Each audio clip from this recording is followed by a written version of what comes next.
All right, everybody, welcome out to another episode of Windshield Time at Mountainland Supply. I'm Joey. I'm joined today by, of course, Spencer, the man of shorts.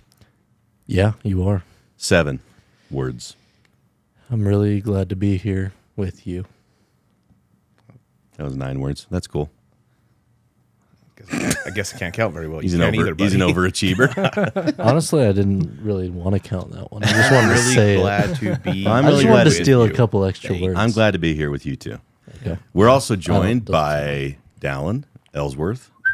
Hello, everybody. Your middle name is... David. Oh, after your father. Yes, after Papa Dave. And Kevin Brent. Carter. Yep, after my dad. Well, my dad's Paul Brent. Oh, really? But we carried the middle name. Okay. Yep, Did you give Brent to your son? yep, to Tucker. Really? Tucker Brent Carter. All right, that's The good. name carries on. That's good. I don't know where Brent comes from, but long lived. Really? Yeah. Did your grandpa have Brent? Nope. So My dad was the first. So 3 generations of Brents. Yep. That's good. That works. So you know when Shannon goes to like a restaurant and says, "My name's Joe," Yeah. or I do. something stupid like that, because Yeah. people get his name wrong. Well, it's a chick name. So yeah. So when I call out of state and say my name's Dallin, Dallin's a very Utah name. Yeah. So a lot of times I'm like, "Hey, this is Dave," and then they call me back, "Hey, we're looking for Dave." I'm like, "Who the hell are you looking for?" I'm like, "This is Dallin." So kind of bites me in the butt sometimes. That's funny. Yeah, I actually didn't ever think about that, but Dallin is a very Utah name. very huh? Utah name. Yeah. Get Dylan, Dallin. Dallin, a little bit. So when I was in Argentina, Yeah. they were calling me Lidley, which is good because it's French, you know. Yeah. It's not French at all, but Sounds good. they couldn't say little. They're like, Lille. So they had my passport. They're like calling out, Lille. Joe? I'm like, yeah, that's me. That's me. Where- Yeah. So welcome to the party, bud. Thank you. So we're doing a little bit of like a expose on the metering department Ooh. to kind of show people, what Be we careful do. what you ask for. I know, exactly. It's a vertical within a vertical, right? Yes. Mm-hmm. So this kind of, many years ago, this was kind of our first foray into specialization when we first started the metering department, and you were part of that specialization when we first did it. It was an Tim experiment. Brandt, it was an experiment, and it's a long-lasting experiment. We're still working. But Tim Brandt, Matt McAllister, and you, Yep. the dynamic trio, when you first started. Dynamic trio is right. Yeah. So why don't you give people a little bit of background on what brought you to Mountainland? And how many years have you been here now? I've been with Mountainland for 10 years now. Dang, I'm bud. coming up on my 10-year mark here in another Nice. couple months. Century mark. Congrats. Absolutely. I'm Maybe excited for we'll it. get you a crisp $10 bill, an Alexander Hamilton, if you will. I'll frame it. Yeah? Okay. I will. All right, I'll sign it. So 10 years ago, you were with Fastenal. I was selling nuts and bolts. Yeah? Yep, with Fastenal Supply. And I had the southern route for them. So I covered pretty much anything south of Payson all the way to Mount Pleasant No, really? and then back north. Yep, I love driving that route down through Nephi, up Nephi Canyon. Yeah, it is and back nice. through Fairview. There's some pretty country down there. There is. Yeah, I love Sanpete County. Yeah, but that was my first real sales job was Yeah. with Fastenal. Fastenal. Doing outside sales for them, nuts, bolts, safety equipment, things like that. And I actually ran into Brent Anderson at the UVU Home and Garden Show. Oh, really? And I had this, it was probably 20, 25-minute conversation with him and his wife. Yeah. Just right there out on the conference room floor. Yeah, Just talking, shooting the bull, because they know my in-laws, yeah. Mark and Kristen. Yeah, and they're neighbors. their neighbors. And he just threw it out there and said, hey, if you're ever looking for a sales job, if you're ever looking for an opportunity, come visit me at Mountainland. Oh, that's We'll awesome. talk. And it wasn't until about 6 months later I took him up on that. When you met Brent, were you house sitting for Bob at the time? I wasn't not Okay. at the time. You But hadn't that, yet. That did happen. Okay. Yeah.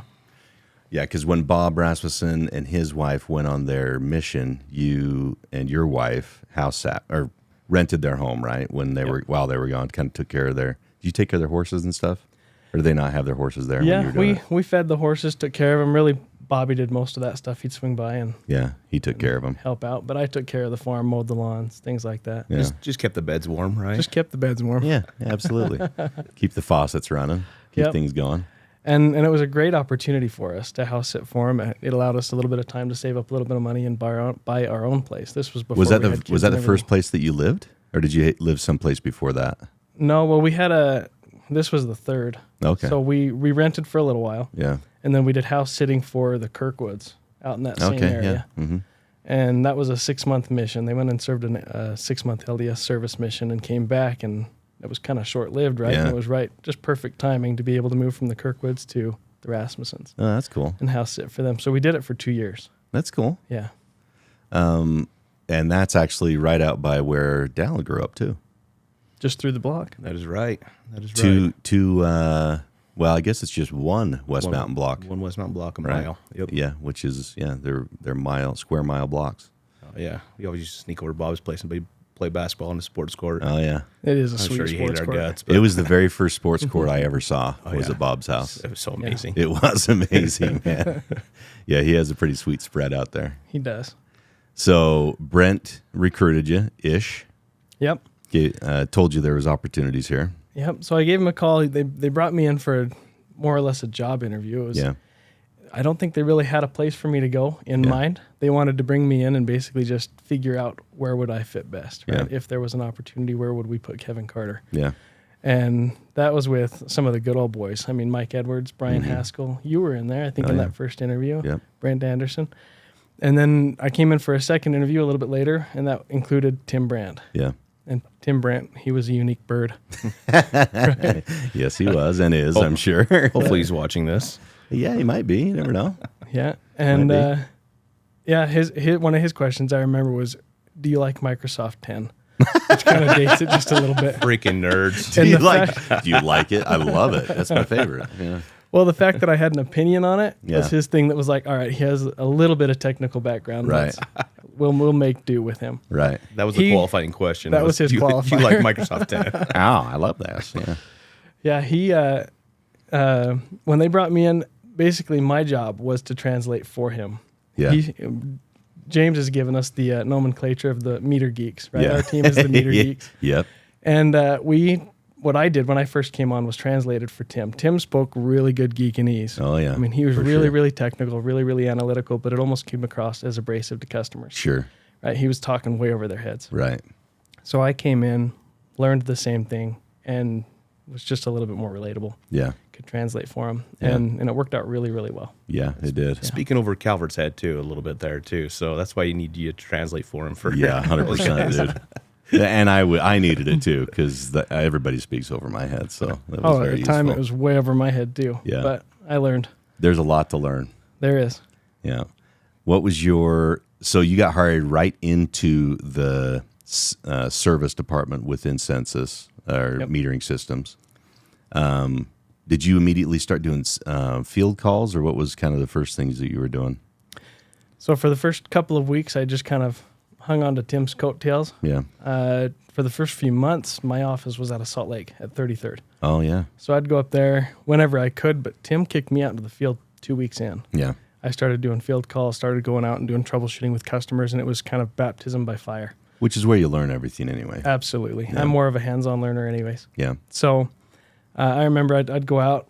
It was the real struggle when I'd go out to these places that didn't have any cell phone coverage, because I could always lean on Census, right? Yeah. I could open up a Census technical call, kind of have their engineers do some of the back work, and I would learn from them, right? Sure. As I went. I just became the liaison between Right. the two. And nowadays, I mean, between Kella, Tyson, and I don't think we really call Census all that often unless we need serialization, because we all know it fairly well. And Been it's doing great. it long enough. We've been doing it long enough, long time. And you've been doing it longer than a lot of the people that are on support for Census. Some of them, yeah. Yeah. There's some old dogs on their side too, and they Yeah. call them, we're all friends. Yeah. Yeah.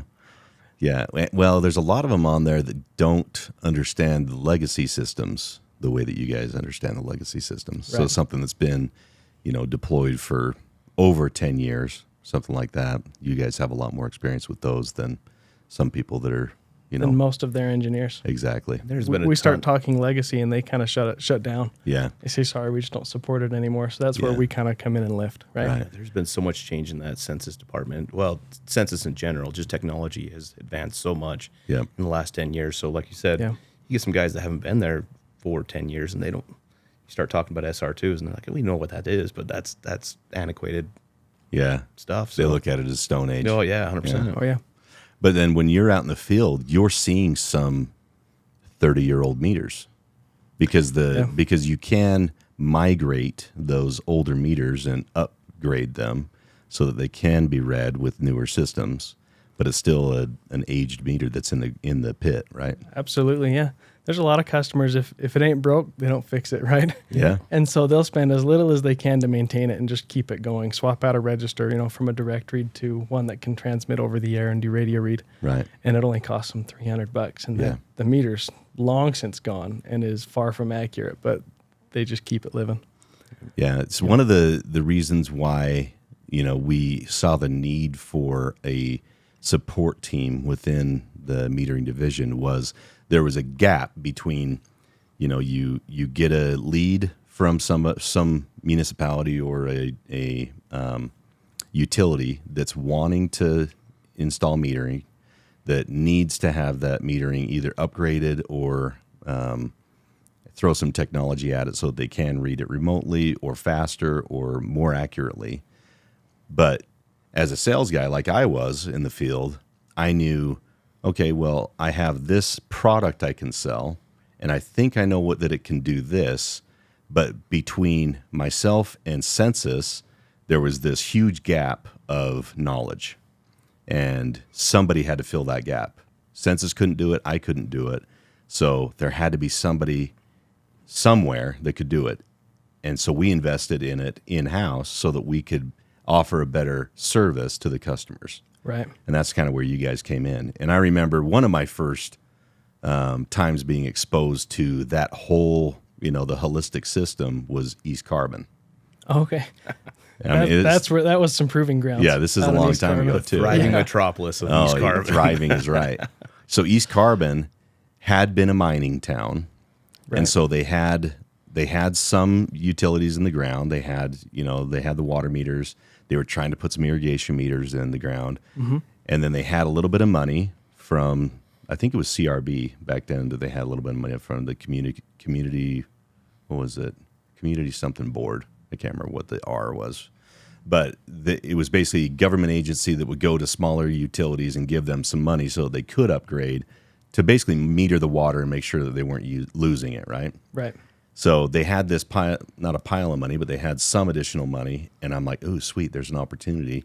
But I didn't know how to capture it, right? Then you guys came in, did a propagation study, saw what they needed, saw what they could do, and then kind of married that all together and helped present to the city council, and eventually it worked out. But that was because it was like the town had been incorporated 20 years ago, and it had been purchased by the state of Utah from the mining company. There was tons of people who had their fingers in that pie, but nobody wanted to be accountable for it. Right. So then we had to kind of navigate that political arena along with trying to get the water metered. So that was an interesting kind of dance that we had to do, and you guys came in and freaking knocked it out of the park.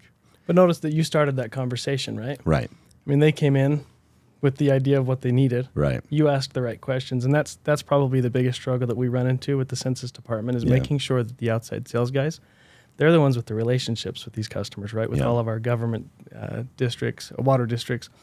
They're the ones that need to be asking those questions and starting those conversations, because then that's when we can come in, right? And we can answer those technical questions. We love going to city council meetings, talking to board directors, things like that, where we can basically help come in and give that comfort level of, we know what we're doing and we can help you out. Right. And we provide that solution. Yeah. And when you can speak with, that, give them the assurance that somebody's going to be there to help them. Yep. Then it makes their decision a whole lot easier. Absolutely. Instead of just, oh, well, we got a sales guy. His name's Joey, and I hope he'll be around for a while. When you can show them that you have a system that's very reliable, that's been around for a long time, and a support team behind it, and the stock to be behind it, right? The inventory, and which is more of that's a recent improvement, right? We're trying to get better, right? Yep. COVID didn't do us any favors on that one. No. But when you have all those things put together, that really does make our company and our offering unique compared to the competitors. It does. So it's awesome. It's turned out really great over the years. Yeah, our department, the way that we look at it is we love to maintain those relationships, right? When we come in and we sell these census systems, we're not selling a system like we come in, we set it up, and we walk away. Right now, we're hands free of it. We come in and we set up a 20-year relationship, hopefully longer, right? Yeah. But that's how long these meters are going to last. That's how long this radio network is going to last, and we expect to make it a positive experience throughout that entire 20 years. Yeah, and it's a huge selling point. Yeah. That sales process of a metering system to a city, it's a huge investment, and they are marrying themselves with a metering system for 20 years. So the sales process is long, and as an outside sales guy, I benefited from having you guys. I had the relationship with the customer. Salem City, for example. I remember that meeting we sat at the city council or the city hall and talked to those guys, and I was dangerous enough just to get myself into trouble. Yep. They knew that we had census. I knew the very basics of it. I knew how it worked. And then I called the meter nerds, and they come in and they seal the deal, and it's great. And they still have great relationships with the city of Salem, and those guys love and respect the hell out of you guys for everything you do for them. And they call a drop of a hat. You guys are there. I pass by there every day to work, and a lot of days there's one of you guys' truck there, working with the billing lady or working with the water guys or something. So you're, like you said, it's not just you're not selling a car, you're selling a 20-year system, and then hopefully after that you can maintain it. It continues, and so it's a tough spot you guys are in to maintain those relationships and just keep it going. Well, because cities talk to each other 100%. A lot. Yep. Absolutely. And so your reputation is huge. And if you have a good reputation, it can sell the systems for you. Yeah. If you have a bad one, it will definitely work against you. So you guys maintaining that relationship and just continually wanting to be better that's why this department grows the way it does. Well, and I know a lot of people say this when they come on. I genuinely think I have one of the best teams within Mountainland Supply. You do have an awesome team. Between Tyson, Kella, and I, and Dallin. Yeah. Thank you. We're very diverse. Yeah. We can pretty much fit the needs of any one of our customers. Yep. And even within certain customers, Salem City, we sit Kella on those billing gals. Yeah. And they just drown in his baby blues. Right?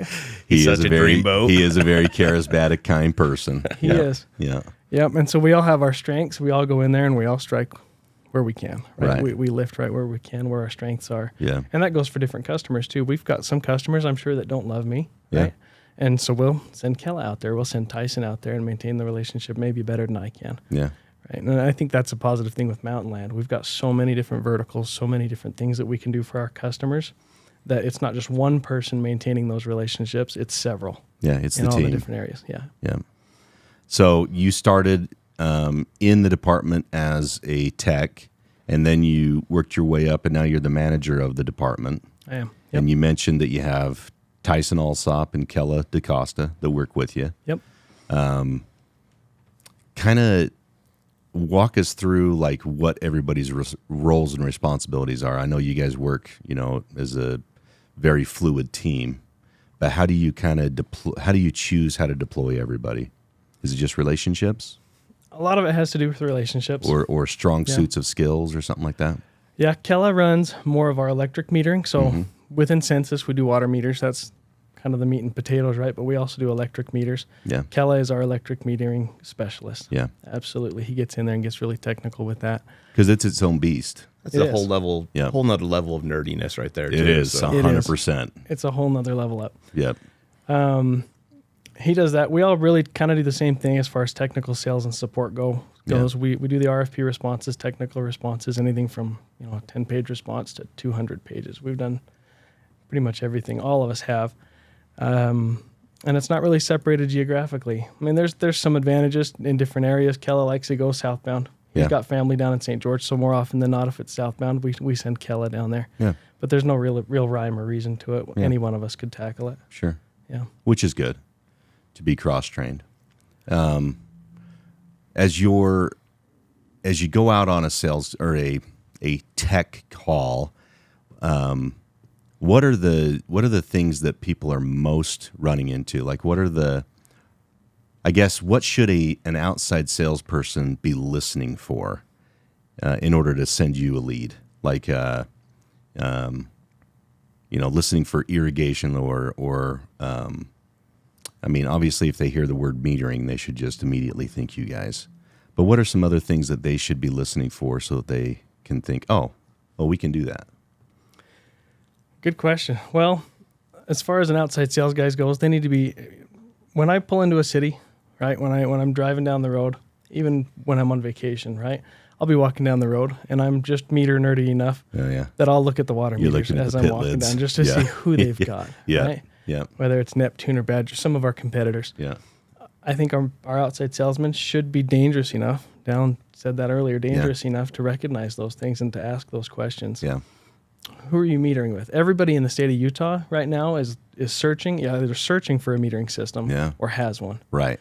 Right. And if they do have one, are they happy with it? Exactly. Right. Is it working for you? Is it accurate? Are your guys, how much time are your guys doing troubleshooting their meters, fixing ones that are busted, right, that aren't working? Yeah. Because there's going to be a certain percentage of your meters that don't work. They get, the readers get hit by lawnmowers. Meters, if they're the old mechanical ones, they wear out and they break. Yeah. How much time are you guys spending actually fixing those problems? Yeah. Well, let's move you over to a static meter that doesn't break. Yeah. Right? That way you put it in and 20 years later, you take it out. Yeah, one thing I would always tell people is that's basically like a cash machine that's in the ground, right? It is. It's a revenue source. All it's doing is turning out money, and how accurate is it churning out your money? Because it never a meter never fails in favor of the utility. Never. Right? Yep. The moving parts, the wear and tear, that always goes toward whoever is the user. Because as water beats up that meter, more of it's going to get through without being accounted for. Absolutely. It always fails in favor of the customer. Right. So those utilities need to be aware of that so that they're actively maintaining their system and monitoring it and understanding that if you're not taking care of it, you're losing money. Right. And those are the things that I would always listen for. Like the same thing you said, how happy are you with it? How much time do you have to spend in the field fixing your meters? How long does it take you to read all of your meters? And how accurate is it, right? Yep. Because, yes, it is a big investment to go to a completely, radio read system. But you're saving time. You're able to bill more accurately. You're offering a service to your end user so they can actually see their usage online, that sort of thing. Right. So, what kind of pinch points do you have with your system, and where do you want to be in the future? Do you want to add that level of, user-friendly system that your citizens or your residents can be happy with? Right. Where do you want to go? Yeah, a lot of times our outside sales guys, they've got good relationships with the field technicians, the field personnel within a utility. Yeah. They don't always go into the billing gals. Yeah. Right? They don't always go into the office and start asking those questions. Yeah. And I'll tell you, you go into any billing gal in the office, they'll tell you the God's honest truth Oh, they will. of how their metering system is performing. They will. And how frustrating it is. And they can turn a lot of heads because they can talk directly to the manager or the board. Exactly. And they can tell them, hey, I'm either happy with the system or I'm unhappy with the system. And they'll listen to them. Yep. So you have to have that relationship with them. Absolutely. Yeah, They've got to get in vital. the door. They've got to ask those questions. Yep. Exactly. Ask questions. Like you said, listen. Yeah, always be listening, but also ask questions. Like, hey, how old is the system in the ground kind of thing? When are you guys looking to upgrade? Did you know we have this meter line here and there, whatever it is? But also something that was kind of cool this year is we had a lead from outside of the waterworks department. Went down in Enterprise. Mm-hmm. It was Brian and Bevan down there. Yeah. That they live there. They're involved in the community. They got talking to their it's a smaller community. They got talking to the Public Works or whoever it may be down there, and they got Kevin and Kella involved, and they were working. I don't know where we're at with that one, but I know it created an opportunity for us by an employee that's outside of the Waterworks division. Yeah. Just asking questions. They just saw an listening. opportunity. Yeah. Yeah. Hey, we do this. Be conscious of what Mountainland can offer, and ask questions, get the right people involved. That's really what it's all about. Yeah. The other thing is, if, like you said, if they have a competing system in the ground, that doesn't mean we can't sell them something, right? It doesn't mean that we can't connect to it. It doesn't mean that they're completely happy with what they have. It doesn't mean that their larger diameter meters don't need a better solution, or their smaller diameter meters don't need a better solution. So just being aware of their needs and constantly having that communication and letting them know that we have a solution for anything they need, I think that's vital. Right. Any one of these metering systems can communicate Back and forth. So we can talk to our competitive radios or meters, Yep. and vice versa. Yep. They can talk to ours. And that's how we won Eagle Mountain over. Yeah. Eagle Mountain was on a competitive reading system that was Itron. Same with Weber Basin. They Yeah. were the same Itron Yeah. using our Census iPearl meter. Yeah. And the iPearl performed so well that they wanted the smart metering capabilities, and so they started buying our radios. Yeah. Right? We got in the door simply because they liked our meter, Yeah. not because they were using our technology. Yeah. Right? And so get out there and, at the very least, sell the meter. Yeah. Sell the iPearl. There's always something to sell. Get right? in the pit and you'll never get out, right? Right. Yeah. I love that. And it is a good sales opportunity. As far as outside sales guys goes, trying to make commission, trying to increase sales numbers, metering, it's a high dollar item. It is, and it's recurring. Right? You know, that's the thing. Like when they pull that out, something's got to go back in. Right. You know, and they have to do that all the time. And especially with cities that are expanding, every time they have that growth, you're selling a new meter. Brand new meter. It is an awesome recurring sale. Yep. So Especially in the I state of loved it. Utah. Oh yeah, especially in Utah. Metering's pretty popular here. Yeah, we're very conscious about where that water's going and how much of it, right? Yep.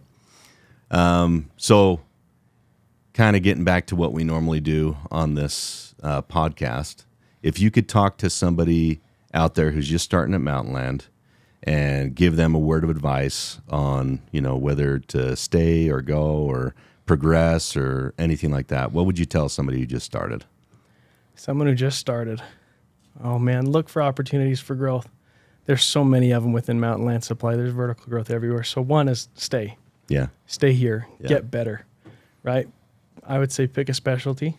Yeah. Right? Become really good at one thing. Yeah. I mean, you got to diversify. You've got to be good at a lot of things, right? But become particularly good at something. Pick waterworks, right? Know waterworks. Yeah. Everything that there is within it, and grow within that vertical. Yeah.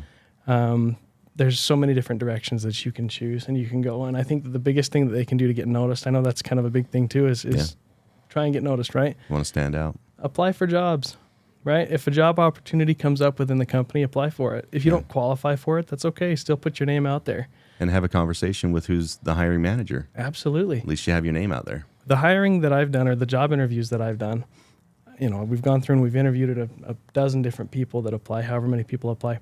And guess who I continue to look at after the hiring process, even if we didn't choose them? Whoever was you those talked to. same names that came up through that interview process. Yeah. So all these up and comers that are just getting on or that have been here a little while, look for a change. Put your name out there. You'll get noticed. I love Absolutely. that. That's awesome. Yeah. Anything else you want to say, bud? Well, I would say just love what you do. I always say that. I love what I do. I look forward to coming to work. Just love what you do. Enjoy it. Parting shot for the listeners, though, on the way to work today. Gosh, there were a couple cars in the fast lane going like 65 miles an hour. Oh, my gosh. Everyone, please do us all a favor. And if you're not actively passing somebody, right, move over. Because we're about to have a rant here. that's the parting shot. Just be kind. We're trying to live in a society here. Yeah. Just move over. I'm like an 80, 85 mile an hour guy. If you're going 65, you make me mad. If you're in the fast lane, cool. If you're in the slow lane, great. But That's fine. that's all. That's all I had. I'm done. I appreciate Little shout that, out bud. to all of our Windshield listeners out there. Yeah. Either speed up or move over. Yeah, exactly. If you're in the left lane right now and you're going slow, just move over And keep going slow. if I hang a bird out the window because you are in the left lane, it's nothing personal. I'm just an emotional person. It's just passion. just reaction. Sorry. That's funny. Well, thank you, Kev. Thanks Thank for all you. you're doing. You're a stud. You have been a stud for a long time. You'll always be a stud. So thanks for all you do, man. Thank you. Dal, Yep. same thing for you, bud. Thanks, Joe. Thank you both for leading the department and making this thing what it is. It's awesome. I love it. It's a lot of fun to be involved with. We wouldn't be where we are without both of you. Well, You know, that's what we we're love here and for. appreciate both of you. Yeah, I love you too, bud. Yeah, I love you, Kev. All right. You got to say it back, by yeah, the way. you got to say it back to Love him. you too, Dad. All right. Hey, thanks everybody for listening. We'll see you down the road.